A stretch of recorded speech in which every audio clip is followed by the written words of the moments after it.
हरे कृष्णा, जय श्री कृष्णा। कथामृत में सभी का स्वागत है। तो हनुमान जयंती के ही अवसर पर ऐसा मन हुआ कि हनुमान जी के जन्म की कथा सुनने में थोड़ा आनंद आएगा। और हनुमान जी जो है वो शिव जी के अवतार हैं, 11वें रुद्र हैं। मारुति नंदन कहलाते हैं। मारुति मतलब वायु देवता के भी पुत्र कहलाते हैं, केसरी नंदन भी कहलाते हैं। उनके कई सारे नाम हैं। तो इन नाम कैसे, उनको किस किस प्रकार से नाम मिले, और फिर वाई दिस ड्युअलिटी कि भाई वो केसरी के भी पुत्र हैं और वायु के भी पुत्र हैं, ये तो कैसे हो सकता है। तो इन सब की कहानी का थोड़ी सी ये गुत्थी सुलझाएंगे आज। हनुमान जी सबसे चहेते, सबके चहेते, सबके ऊपर असीम कृपा बरसाने वाले ऐसे हनुमान जी, जिस किसी संकट मोचन सबसे, और क्या चाहिए दुनिया में। हर कदम कदम पर संकट है, और संकट को, बाधाओं को दूर करने वाले एक तो है विघ्न विनाशक गणेश जी, और संकटों को हरने वाले एक और है हनुमान जी। तो आज हम हनुमान जी के ही जन्म की कथा के बारे में सुनेंगे। थोड़ा ध्यान से, because there are little small little little stories, कहीं कहीं से जोड़ जोड़ के इस तरह से वो कहानी बनी। ॐ अज्ञानतिमिरान्धस्य ज्ञानाञ्जनशलाकया चक्षुरुन्मिलितं येन तस्मै श्रीगुरुवे नमः। वाञ्छकल्पतरुभ्यश्च कृपासिन्धुभ्य एव च पतितानां पावनेभ्यो वैष्णवेभ्यो नमो नमः। हे कृष्ण करुणा सिन्धु दीनबन्धु जगत्पते गोपेश गोपिकान्त राधाकान्त नमोऽस्तुते। तप्त कांचन गौरांगी राधे वृंदावनेश्वरी वृषभानुसुते देवी प्रणमामि हरिप्रिये। हरे कृष्णा कृष्ण कृष्ण हरे हरे, हरे राम राम राम हरे हरे। तो हनुमान जी की कथा को हम तीन भाग में डिवाइड करेंगे। जो पहला है भाग एक, जो हुआ किष्किंधा में, ठीक है। और एक हुआ अयोध्या में, एक पोर्शन। और एक पोर्शन हुआ कैलाश में शिव जी के पास, क्योंकि शिव जी ने भी तो डिसाइड किया ना कि उनको जन्म लेना है, और रामचंद्र जी के जो कथा है, रामचंद्र जी के जो जीवन यात्रा है, उनमें उनको सहयोग करना था। तो इससे भी पहले, सबसे पहले we will go back to Swargalok. कहानी शुरू हो रही है इंद्रलोक में। तो इंद्रलोक में एक अप्सरा थी जिसका नाम था पुंजिक स्थली। और ये जो अप्सरा थी, ये बड़ी चंचल थी, बहुत ज्यादा चंचल थी। तो एक बार दुर्वासा ऋषि इंद्र भगवान से मिलने आए। जब इंद्रदेव से मिलने दुर्वासा ऋषि आए और उनकी आपस में मुलाकात हो रही थी, तब इंद्रदेव ने खास कहा कि कोई भी यहाँ पर अंदर प्रवेश नहीं करेगा। जहां पर हमारे कक्ष में जब हम बहुत खास वार्तालाप कर रहे हैं, तो कोई एंटर नहीं करेगा। तो यहाँ आपस में इनके वार्तालाप हो रही थी। परंतु पुंजिक स्थली जो है, इतनी चंचल है अप्सरा ना। अप्सरा जो है नॉर्मली क्या होती है, अप्सरा और जो स्त्रियां जो कि स्वर्ग लोक में एंटरटेनमेंट प्रोवाइड करती, तो वो कक्ष के अंदर आती बाहर जाती, अंदर आती बाहर जाती, और उसे समझ नहीं आ रहा था, आके अंदर से टहल के बाहर निकल जाती थी। इंद्रदेव ने दो चार बार देखा, उसके बाद में कुछ कह नहीं सकते थे, कुछ कहना चाहते नहीं थे, क्योंकि मतलब उनका ओहदा ऐसा है, इंद्रदेव है। जरूरी नहीं ना हर एक के साथ में, किसी के साथ में भी मुंह लगो और बोलना शुरू कर दो। परंतु दुर्वासा ऋषि ने जब ये देखा, तो उन्हें मन ही मन क्रोध आने लग गया। तब एक बार जब पुंजिक स्थली आई, तो आके और वो इस तरह से हंसती हुई और फिर चली गई, for no reason at all. जब जब गई और फिर दोबारा जब आई, तो दुर्वासा ऋषि एकदम क्रोधित होकर उठ गए। और उठते के साथ ही उन्होंने पुंजिक स्थली को बुलाया, और यहाँ बुला के कहा कि तुम्हें बिल्कुल भी तमीज नहीं है। तुम्हें, you need to be taught a lesson. तुम्हें एक पनिशमेंट, सजा देनी ही पड़ेगी, क्योंकि तुमने बहुत बड़ा अपमान किया है। ऐसा मुझे महसूस हुआ, क्योंकि तुम हंस रही थी बिना बात के। बोली नहीं, मैंने तो ऐसा नहीं किया। इंद्रदेव ने समझाने की कोशिश किया, ये तो इसकी आदत है, ये बहुत चंचल है। तब पुंजिक स्थली को दुर्वासा ऋषि ने क्रोध में आकर कहा कि तुमसे एक जगह पर कहीं बैठा नहीं जाता क्या? इतनी क्या चंचलता, जैसे कि वानरों में चंचलता होती है। मैं तुम्हें श्राप देता हूं कि तुम जाकर भूलोक पर तुम्हारा जन्म होगा और वानर की योनि में जन्म लेना पड़ेगा। तब पुंजिक स्थली रोने लग गई, क्योंकि दुर्वासा मुनि ने उससे कहा कि जिस प्रकार तुम चंचल हो उसी प्रकार तुम वानर के प्रकार ही चंचल हो, इसीलिए तुम्हें एक वानर शरीर में जन्म लेना पड़ेगा। ये तुमने जो अपराध किया ना अंदर बाहर, जब खास इंस्ट्रक्शंस दिए गए हैं कि कोई अंदर नहीं घुसेगा। पुंजिक स्थली बहुत रोने लग गई, उसने हाथ जोड़े, पैर पड़े, बहुत क्षमा याचना की। तब दुर्वासा ऋषि का जो मन था थोड़ा सा पसीज गया। दुर्वासा ऋषि ने कहा चलो ठीक है, मैं समझता हूं कि तुम्हारे मन में कोई खोट नहीं था, it is only out of innocence, बचपना है तुम्हारा कि तुम इतनी चंचल हो। लेकिन अब एक बार जो मुंह से मैंने श्राप दे दिया है उसको मैं मिटा तो नहीं सकता, पर मैं थोड़ा सा अलट पलट कर सकता हूँ। तो अलट पलट किस प्रकार से? उन्होंने कहा कि ये तुम्हें सिर्फ इतना वरदान देता हूं मैं कि जब तुम जाओगी भूलोक पर, तुम जैसे ही माता बनोगी, तुम्हारा पुत्र पैदा होगा, उसके बाद तुम इस श्राप से मुक्त हो जाओगी। फिर भी रोती रही तो बोले चलो ठीक है, तुम्हें और वरदान देता हूं कि तुम्हारा जो पुत्र है वो बहुत शक्तिशाली होगा और वो भगवान का बहुत बड़ा भक्त होगा। तुम्हें एक और वरदान देता हूं कि तुम्हारा मन इतना दुखी हो रहा है कि जब जब तुम्हारा मन करेगा तुम अपने एक स्त्री रूप में भी आ सकती हो और तुम कभी वानर रूप में भी रह सकती हो। So that was also a unique वरदान जो उसको मिला कि वो कभी स्त्री रूप में रह सकती है और कभी वानर रूप में भी रह सकती है, लेकिन होगा उसे वानर के ही रूप में। वहां पर तब तक रहना होगा धरती पर जब तक कि वो एक माता नहीं बन जाती और एक पुत्र को जन्म नहीं देती। पर ये एक दिलासा था कि जिस पुत्र को जन्म देगी वो भगवान का बहुत बड़ा भक्त होगा और वो बहुत बलशाली और शक्तिशाली होगा। पुंजिक स्थली का जन्म जो है वो अ, एक राजा थे जो वानरों के अध्यक्ष थे, वानरों के नॉट राजा, अध्यक्ष थे, उनका नाम था कुंजरा। उनके घर में उनका जन्म हुआ। तो जब ये पुंजिक स्थली का जन्म हुआ तब वानर जो कुमारी थी उनका नाम रखा गया अंजना। अब ये अंजना जैसे जैसे बड़ी हुई तो बड़े होने के बाद उनका वानर के राजा थे महाराज केसरी, तो वानर राज केसरी के साथ उनका विवाह कर दिया गया। कई जगह पर यह आता है कि जो अंजना थी वो एक बार जंगल में घूम रही थी, भ्रमण कर रही थी और वहां पर उन्होंने वानर राज केसरी को एक बहुत भयानक कोई जानवर के साथ में युद्ध करते हुए देख लिया और फिर वो बहुत उनको प्रसन्न हो गई और उनका मन ऐसे लालायित हो गया कि इतना वीर योद्धा, मुझे तो ऐसे ही वीर पराक्रमी योद्धा के साथ में उनका विवाह करना है। तो और जब वानर राज केसरी ने भी इनको देखा तो उनको भी मन बहुत प्रसन्न हुआ। इस प्रकार दोनों का विवाह हुआ। तो अब वानर राज केसरी और उनकी पत्नी हो गई अंजना। अब इन दोनों को, अंजना को तो पता था कि जब तक मैं माता नहीं बनूंगी तब तक मेरा यहाँ से उद्धार होने वाला नहीं है। तब आपस में दोनों ने सलाह की और तब एक समय ऐसा आया कि जो अंजना ने डिसाइड किया कि मुझे माता बनने से पहले मुझे तपस्या करनी है और मुझे शिव जी को प्रसन्न करना है। और मैं चाहती हूं कि यदि मुझे माता ही बनना है तो मैं शिव जी को प्रसन्न करके ये उनसे वरदान मांगू कि हे प्रभु आप ही मेरे पुत्र के रूप में आप मेरे गर्भ में आइए। वानर राज केसरी बहुत शक्तिशाली और बहुत वीर थे। इतने वीर थे कि सारे के सारे जो उनके जहां पर वो राज करते थे, वो वानर राज जो थे केसरी, वो बृहस्पति जो कि गुरुओं के देवता, वो जो देवताओं के गुरु हैं, देवताओं के जो गुरु हैं वो है बृहस्पति, उनके ये पोते थे। He was the grandson. क्योंकि अलग अलग जो लीनेजेस बनी है, ऐसा नहीं है कि उनका बेटा, मतलब जब प्रजापतियों को दिया गया बनाने के लिए और जब सृष्टि क्रिएट की गई तो हर तरह के समाज में लोग बनाए गए। तो ये जो वानरराज केसरी है ये एक प्रकार से बृहस्पति गुरु के ही पौत्र हैं और ये सुमेरु के राजा थे। सुमेरु में रहने वाले, वहां पर रहने वाले जितने साधु संत थे वो महाराज केसरी को बहुत ज्यादा मानते थे। क्यों? क्योंकि एक बार महाराज केसरी ने उनकी तकलीफों का पूरा समाधान किया था। कैसी तकलीफें आती है साधुओं को हमेशा, जब भी वो यज्ञ कर रहे होते हैं, यदि कोई जो डीमन होता है, असुर होता है, वो अगर विघ्न डालता है, उनको तकलीफ देता है, परेशान करता है, तो वो हमेशा राजा के पास जाते हैं और राजा का ही दायित्व होता है कि अपनी प्रजा का, साधुओं का, सन्यासियों की वो रक्षा करे। तो इसी प्रकार एक असुर था जिसका नाम था शाम्भासन।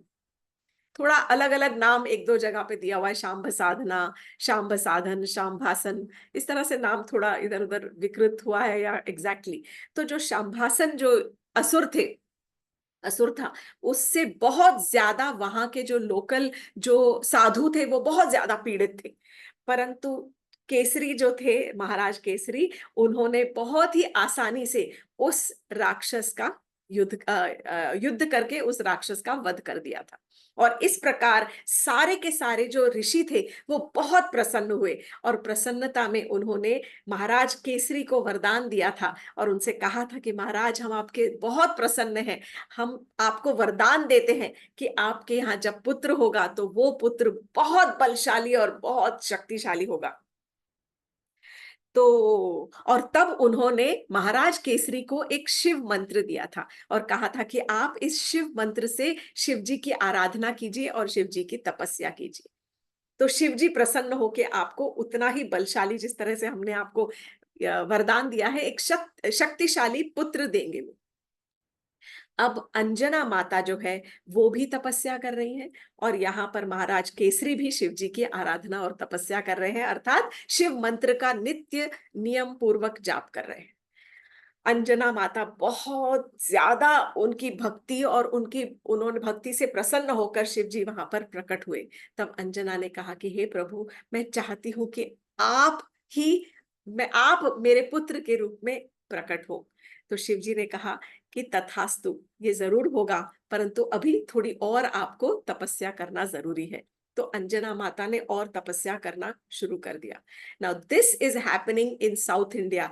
कहा स्वर्ग लोक से उत्तरी पुंजक स्थली कहाँ पर है ये? यहाँ पर सुमेरु, अर्थात ये साउथ इंडिया समझो, आज के कर्नाटका के आसपास जो किष्किंधा नगरी थी वहां पर, और किष्किंधा आज के हम्पी के अराउंड है, समवेयर इन कर्नाटका, वहां पर ये एक पहाड़ के ऊपर बैठी हुई अपनी तपस्या कर रही।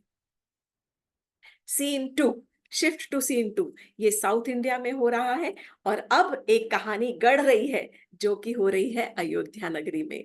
अयोध्या, जहां पर हाल रामलला जी के नए मंदिर का निर्माण हुआ है और नई बहुत ही सुंदर प्रतिमा की स्थापना हुई है। तो वहां पर महाराजा दशरथ का राज था, और महाराजा दशरथ की कई सारी पत्नियां थी। हम 3 पत्नियों के नाम जानते हैं, पर उनकी कई सारी पत्नियां थी, और इसीलिए हुई क्योंकि राजा का ये धर्म होता है कि वो प्रोजेनी क्रिएट करे, कि पुत्र हो, ताकि वो आगे राज्य संभालने के लिए कोई ना कोई उनका उत्तराधिकारी हो। परंतु एक भी पुत्र उनके प्राप्त नहीं हुआ।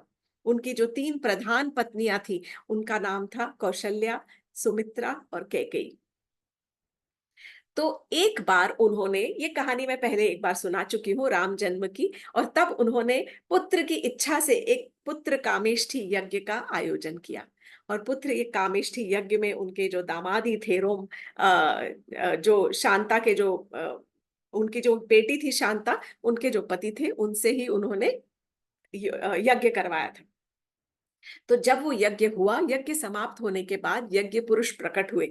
यज्ञ के अंदर से बहुत एक सुंदर देवता प्रकट हुए, और उन्होंने, उनके हाथ में एक कटोरा था जिसके अंदर पायस था, अर्थात खीर थी या प्रसाद था। और वो पायस का कटोरा उन्होंने, जो यज्ञ पुरुष थे, उन्होंने महाराज दशरथ को वो पायस का कटोरा दिया और कहा कि महाराज, ये आपके यज्ञ का फल है जो आपने पुत्र कामेष्ठी यज्ञ किया है, और इस फल को, इस प्रसाद को आप अपनी रानियों के अंदर बांट दीजिए। तब महाराज दशरथ ने बहुत खुशी से, बहुत प्रसन्नता और बहुत आनंद से वो पायस का जो कटोरा था वो लिया, और लेकर उन्होंने तीनों रानियों के नाम से थोड़ा थोड़ा बांट दिया। महारानी कौशल्या उनकी सबसे ज्येष्ठ पटरानी थी, उनके नाम से थोड़ा ज्यादा रखा, फिर इसी प्रकार कैकेयी के रखा, और थोड़ा सा सुमित्रा के लिए रख दिया। इस प्रकार उन्होंने रखा। तो महारानी कौशल्या ने अपना थोड़ा सा खाया, खा रही थी, और फिर जब उसके बाद जब तीसरा कटोरा था, कैकेयी ने भी अपना, मतलब सबके नाम का आ गया। अब जब वो कटोरा एक थोड़ा सा इसमें ऐसा हुआ कि जो सुमित्रा के नाम का कटोरा था, वो जब सुमित्रा के पास पहुंचने ही वाला था, और महारानी सुमित्रा के हाथ में कटोरा आया, उतने में ही ऊपर से बड़ी सी बहुत विशाल चील उड़ती हुई आई, और वो सूप करके ऐसे स्नूप करते हुए जाती है ना, कभी कभी डरा देती है। इस तरह से वो एकदम झपट्टा मारते हुए आई और झपट्टे से वो कटोरा लेकर अपने पंजों में पकड़ के वहां से उड़ गई। अब महारानी सुमित्रा बहुत दुखी हो गई, परंतु कौशल्या और कैकेयी के मन में बहुत प्रेम था। उन्होंने अपने में से थोड़ी थोड़ी खीर उसको दे दी। महारानी कौशल्या ने थोड़ा सा पायस सुमित्रा को दिया, और कैकेयी महारानी ने थोड़ा सा पायस अपने हिस्से का जो था उन्होंने सुमित्रा को दिया। इस प्रकार महारानी सुमित्रा के दो जुड़वे पुत्र पैदा हुए।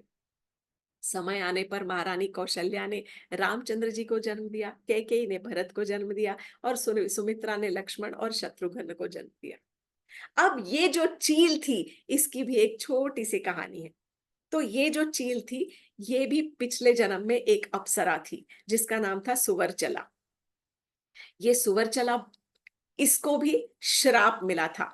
ये भी एक्चुअली थोड़ा मतलब चंचल तो नहीं कह सकते हैं, बट इस प्रकार ब्रह्मा जी के ने उसको श्राप दिया था, क्योंकि ये बहुत ज्यादा, एक बार ब्रह्मा जी की ही जो निजी बगिया है, मतलब निजी जो कुंज है, गार्डन है, उसके अंदर वो घुस गई थी और बिना पूछे, और वहां से वो उसे सुवरचला जो अप्सरा थी, उसे फूल बहुत ज्यादा पसंद थे। तो वो बिना पूछे, without taking permission, Brahma ji के निजी कुंज के अंदर उसने प्रवेश किया था, और कुछ फूल वूल तोड़ लिए थे और बगिया में से कुछ गड़बड़ किया होगा विदाउट आस्किंग।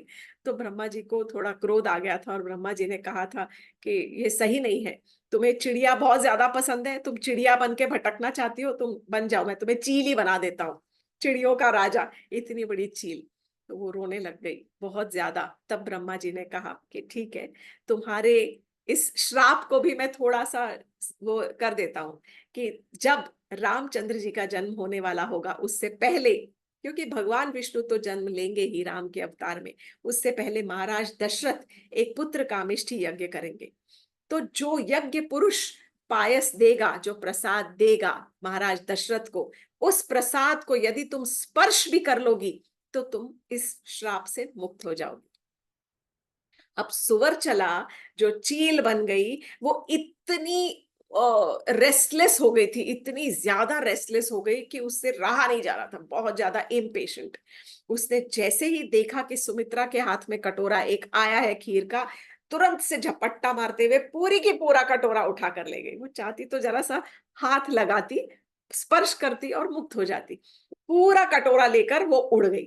अब वो चील जो है, आप इमेजिन कीजिए, उसके हाथ में एक कटोरा है, और कटोरे को लेकर ऐसे जो पकड़ा हुआ है, तो हाथ तो पंजों की तरह बने हुए, इस तरह के पंजे हैं, पंजों में कटोरा पकड़ा हुआ है। जैसे जैसे वो सुवर चला चील से अप्सरा बनती रही, वो कटोरा जो है वो सुंदर हाथों में परिवर्तित होने लग गया, और उसका चील वाला जो शरीर था, वो धीरे धीरे एक अप्सरा में ट्रांसफॉर्म होने लग गया। और उसके हाथ से वो जो पायस का कटोरा था, वो गिर गया और छूट गया।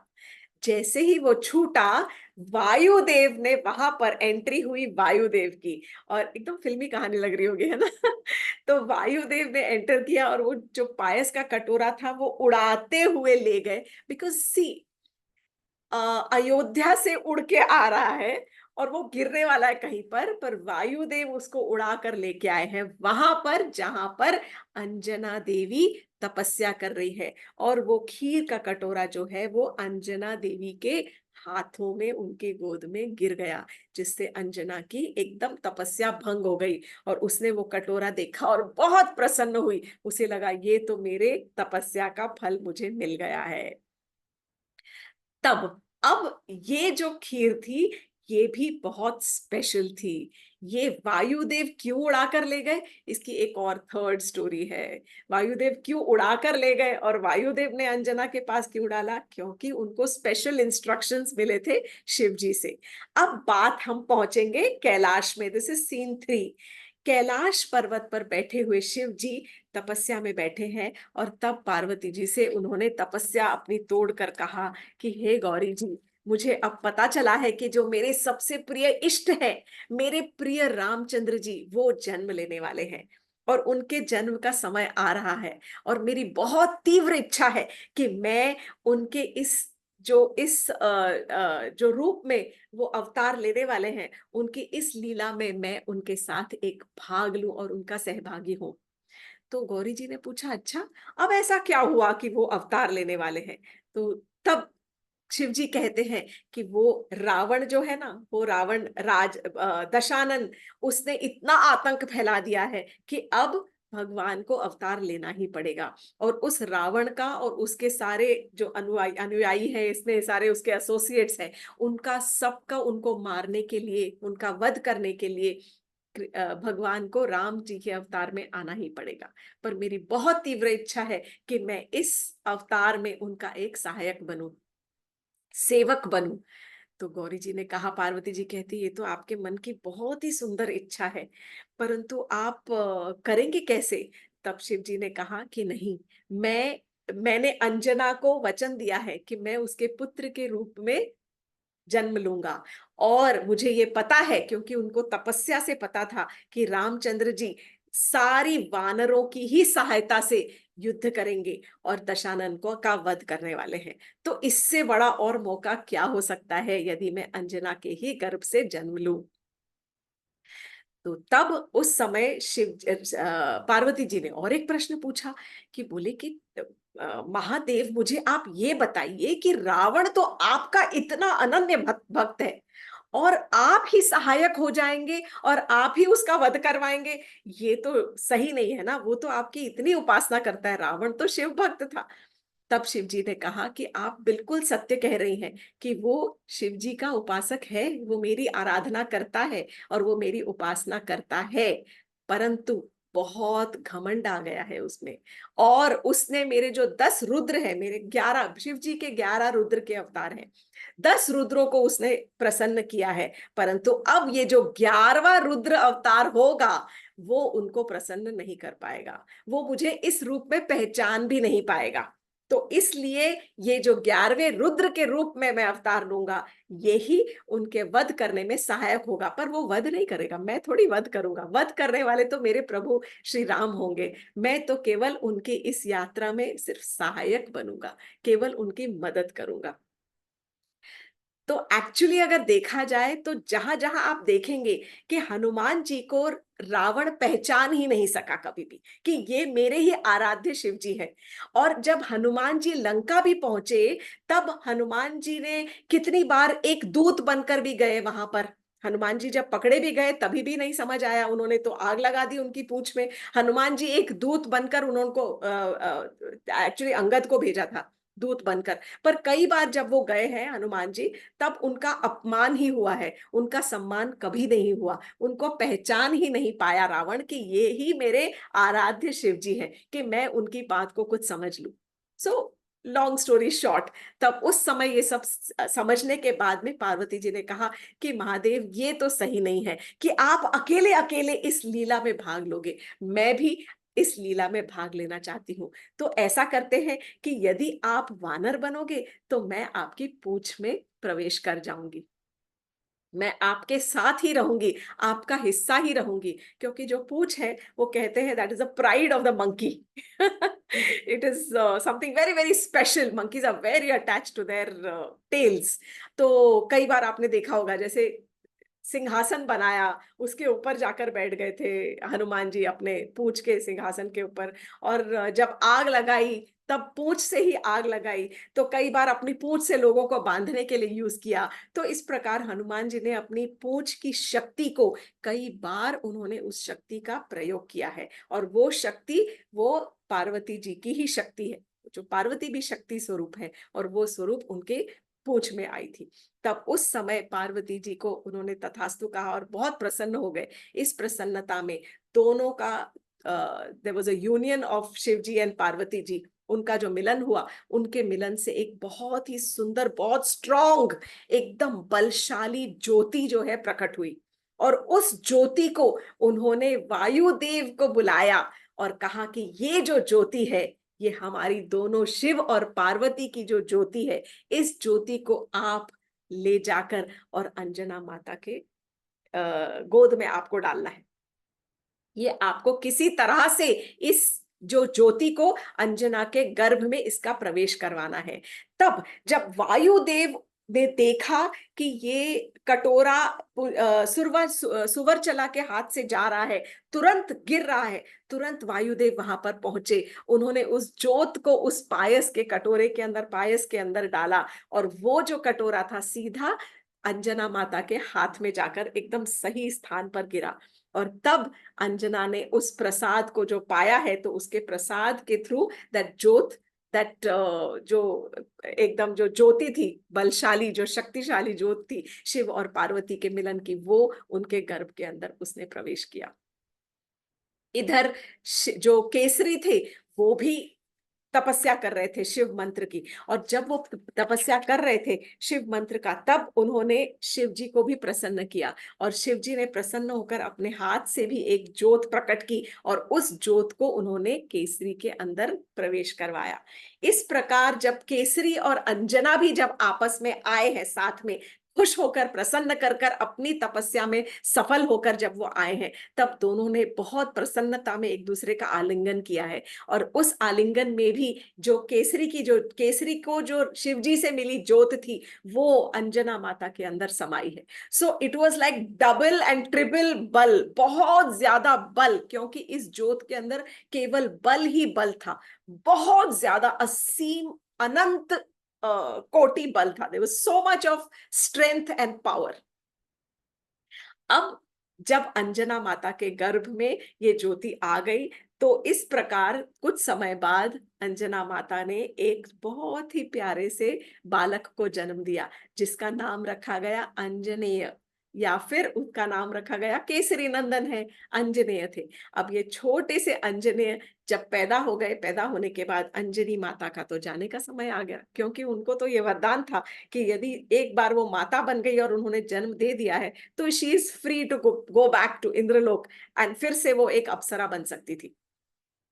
जाने लगी तो हनुमान जी का रुदन शुरू हो गया, और उन्होंने कहा, माता आप चली जाओगी तो मेरा क्या होगा, मेरी रक्षा कौन करेगा, मैं क्या खाऊंगा, मेरी देखभाल कौन करेगा। तब उस समय माता ने उनसे कहा कि तुम्हारे पिता महाराज केसरी बहुत शक्तिशाली हैं, वो तुम्हारी रक्षा करेंगे, और तुम्हारे वायुदेव जो है वो भी तुम्हारी रक्षा करेंगे, हमेशा तुम्हारी रक्षा करेंगे। और यदि भूख लगे, तो भूख लगे तो बंदर तो जंगल में हमेशा घूमते रहते हैं, एक डाल से दूसरी डाल पर छलांग मारो, और हर पेड़ के ऊपर फल ही फल है, तो जो भी फल तुम्हें अच्छा लगे, सुंदर लगे, लाल पीला एकदम पका हुआ लगे, उस प्रकार का फल खा लो। देखो जिस प्रकार सूरज लाल लाल लगता है, गुलाबी एकदम लाल ऑरेंज के जैसा लगता है, उस प्रकार के पके हुए फल तुम कभी भी खा सकते हो। तो इसी प्रकार शुरू हुई कहानी की एक बार हनुमान जी को लगी बहुत तेज भूख, और तब उन्होंने सोचा, अब कहाँ मैं इधर उधर पेड़ों के ऊपर छलांग मारूं, और इधर से फल तोड़ूं, उधर से फल तोड़ूं, सबसे सुंदर फल तो वही है जो मेरी माँ ने दिखाया था कि सूरज जैसा पका हुआ फल ही खाना, कच्चे फल मत खाना, पेट दुखेगा। तो उन्होंने सोचा कि सबसे पहले तो इस सूर्य को ही खा लिया जाए। तब हनुमान जी ने छलांग मारी और सूर्य की तरफ बढ़ते रहे। हनुमान जी क्योंकि एक अप्सरा के पुत्र थे, तो उनके पास में ये बहुत सारी जेनेटिक क्वालिटीज थी कि वो उड़ सकते थे, वो छोटे हो सकते थे, वो बड़े हो सकते थे। उनको क्योंकि ये वरदान था पहले से ही फ्रॉम हर मदर, अंजना को ही यह वरदान था कि वो लघिमा और जो बढ़ जाए और छोटे हो जाए। तो हनुमान जी ने जब छलांग मारी और उड़ रहे थे वो, तब उस समय इंद्रदेव घबरा गए। इंद्रदेव से ज्यादा एक्चुअली सूर्यदेव पहले घबरा गए कि अरे ये तो मेरी तरफ आ रहा है, मेरी तरफ क्यों आ रहा है। और तब वो एकदम घबरा कर और उन्होंने इंद्रदेव को आवाज दी। इंद्रदेव ने देखा, अरे ये कौन है जो उड़ता हुआ इतनी तेजी से जा रहा है सूर्य की तरफ, और यदि इसने सूर्य को ढक दिया तब सब जगह हाहाकार मच जाएगा।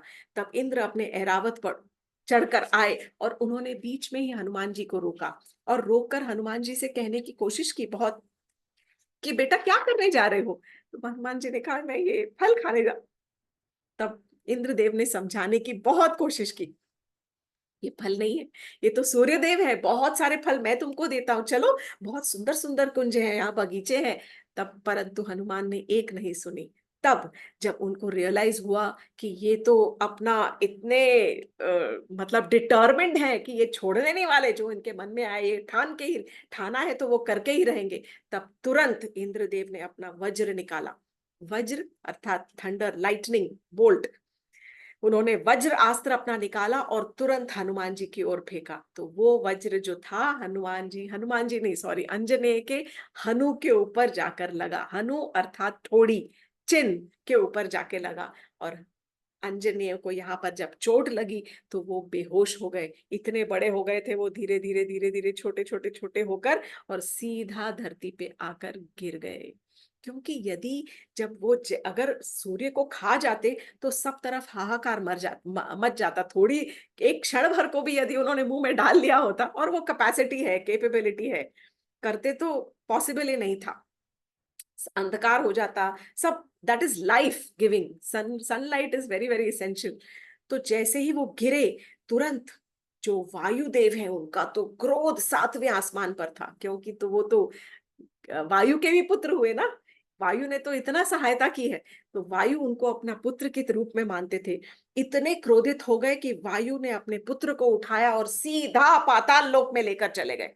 पाताल लोक एकदम नीचे नीचे नीचे, लास्ट प्लैनेट ऑफ द 14, 14 लोकों में से सबसे ऊपर यदि वैकुंठ है, स्वर्गलोक है, उसके बाद नीचे ब्रह्मलोक, एक्चुअली सबसे ऊपर ब्रह्मलोक, सातवें नंबर पे भूलोक, और उसके नीचे छठे नंबर पे भूलोक, और उसके नीचे और सातवें नंबर पे भूलोक, उसके नीचे और सबसे 14वां लोक पाताल लोक के अंदर लेकर उसको चले गए।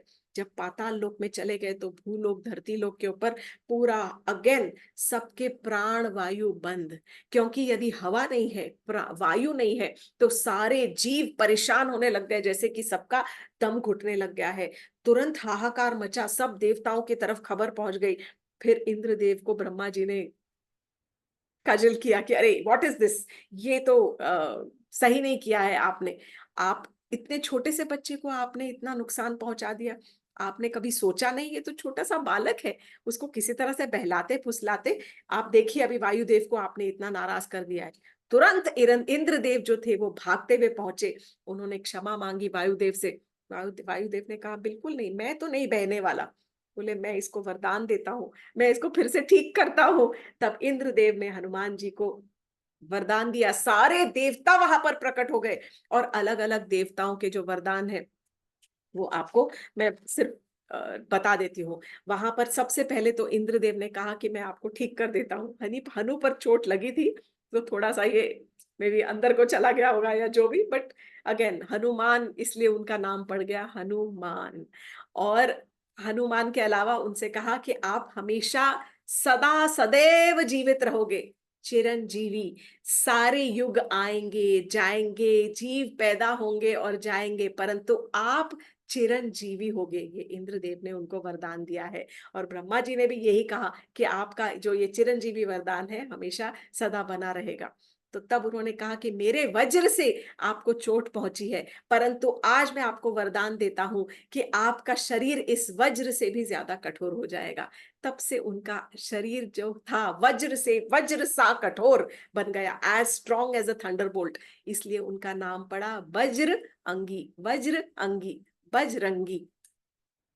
तो वज्र अंगी या बजरंग बली, बल, वज्र के समान अंग और ढेर सारा बल, इसलिए उनका नाम पड़ गया बजरंग बली।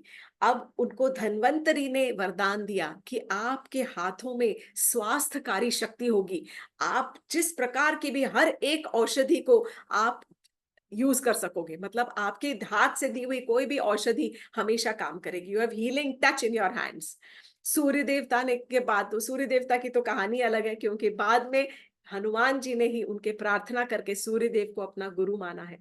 और सूर्य देव ने सारी शिक्षा, पूरा पुराना पिछला माफ करके सारी शिक्षा, पूरे हृदय खोलकर सारी शिक्षा हनुमान जी को प्रदान की है। सारी वेदों की, पुराणों की सब शिक्षा जो है हनुमान जी को प्रदान की है।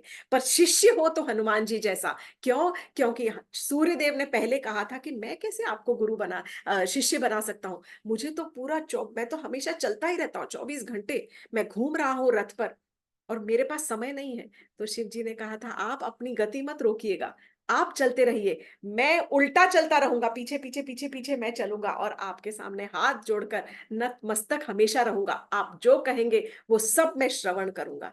इस प्रकार के शिष्य आइडियल शिष्य कहलाते हैं। इसीलिए these are the special qualities कि क्या क्या उन्होंने कॉम्प्रोमाइज किया है, सूर्यदेव को अपना गुरु माना है, सारी शिक्षा उल्टा चलते हुए पूरी ली है और एकदम फुल कंसंट्रेशन के साथ, ध्यान के साथ सारी शिक्षा का अर्जन किया है। अग्निदेव ने उनको वरदान किया कि अग्नि तुम्हारा कभी कभी कोई बुरा नहीं कर सकती, कभी तुम्हें बिगाड़ ही नहीं सकती कुछ प्रकार से। इस प्रकार के इतने सारे वरदान लेने के बाद में, और जो हनुमान जी थे वो अंजनेय जो थे वो हनुमान जी बन गए। और फिर हनुमान जी जैसे जैसे बड़े हुए, उनके पास तो शक्ति थी, बड़े कब कब जब मन करे बड़ा हो जाए, तब जब मन करे छोटा हो जाए। अपनी माता से ही ये उड़ने की शक्ति उनको मिली थी, सारे बंदर थोड़ी उड़ सकते, पर लंबी लंबी छलांग मार लेते थे। ये सब उनको जो शक्तियां थी, कुछ जेनेटिक्स में मिली और कुछ उनको सारे देवताओं ने बहुत ढेरों बहुत सारी उनको वरदान दिए। तो इस प्रकार हमने देखा कि हनुमान जी जो है वो सब संकटों से पार लगाने वाले हैं। भगवान या हनुमान जी के जन्म की कथा इतनी रोचक, इतनी सुंदर और इतनी मधुर है कि सुन के ही मन में इतना प्रेम जागृत हो जाता है और बहुत भक्ति भाव जागृत हो जाता है कि किस प्रकार शिव जी के ये रूप केवल इसी रूप में आए हैं ताकि वो सेवा कर सके, ताकि वो अपने प्रभु का की सेवा में उनका सहभागी बन सके। यदि शिव जी इस रूप में आने के लिए इतने लालायित हो सकते हैं, तो आप सोचिए। और इसी यही पूरी पूरी जो हनुमान जी की जो कथा है, हर समय उनका पूरा रूप केवल एक सेवक के ही रूप में है। वो he is the epitome of being a servitor, कि वो सेवा भाव कैसे की जाती है, बिना अपने बारे में सोचे, बिना कोई भी मतलब without any deep desires, without any, मतलब अपनी स्व की अपने लिए इच्छा सोचते हुए अपने आप को भूल कर पूरा का पूरा जीवन उन्होंने केवल और केवल भगवान की सेवा में ही लगाया है। इसीलिए हनुमान जी सबसे ऊपर, सबसे स्पेशल माने जाते हैं। सारे संकटों को पार करते हैं, नव ग्रहों के देवता हैं। बहुत समय, इनफैक्ट एक छोटी सी कथा दो तीन जगह से ऐसी आती है कि जब वाल्मीकि जी ने रामायण लिख ली, उसके बाद उनसे कहा गया कि आप जाकर देखिए कि हनुमान जी ने एक रामायण लिखी है, आपकी रामायण तो कुछ नहीं है उनके सामने। I think this is a folk story only, मेरे ख्याल से, क्योंकि कोई शास्त्रों में तो ये कथा नहीं कहीं मिलती। तब वाल्मीकि जी ने देखा कि हनुमान जी तो जहां रहते हैं पहाड़ों में, उन्होंने कुरेद रखी है, पूरी की पूरी रामायण अपने नाखूनों से कुरेद रखी है। अ, परंतु जब वहां पहुंचने के बाद तब वाल्मीकि के आंखों से आंसू गिरने लग गए। और तो उन्होंने कहा कि आपकी रामायण तो इतनी सुंदर है, इतनी सुंदर है, क्योंकि आपने एक एक जो पल है वो जिया है रामचंद्र जी के साथ में, उनके चरणों की सेवा की है, उनके हर एक आज्ञा का पालन किया है। इसीलिए वो इतना रस और इतना भाव और इतनी भक्ति है आपकी रामायण में। मेरी रामायण कौन पढ़ेगा? ये आंसू देखकर और ये शब्द देखकर तुरंत हनुमान जी ने जिन पत्थरों के ऊपर रामायण लिखी थी, उन पत्थरों को तोड़ डाला और उनका विनाश कर दिया। तो ये भाव जो है, ये भाव केवल एक इकलौते, वन एंड ओनली, केवल हनुमान जी में ही हो सकता है। निस्वार्थ भाव से सेवा करने का जो भाव है, इस भाव को हमें सीखना बहुत ज्यादा जरूरी है। हनुमान जी की जय हो। इसी अवसर, आप सबको हनुमान जयंती की बहुत बहुत शुभकामनाएं। और हमें हनुमान जी से यही प्रार्थना करनी चाहिए कि हे प्रभु, आप हमारे हृदय के अंदर भी इतना भी सेवा मात्र की जो इच्छा है वो प्रबल रखिए, जागृत रखिए। बस आज के कथामृत को हम यहीं पर समाप्त करेंगे। जय श्री कृष्णा, हरे कृष्ण।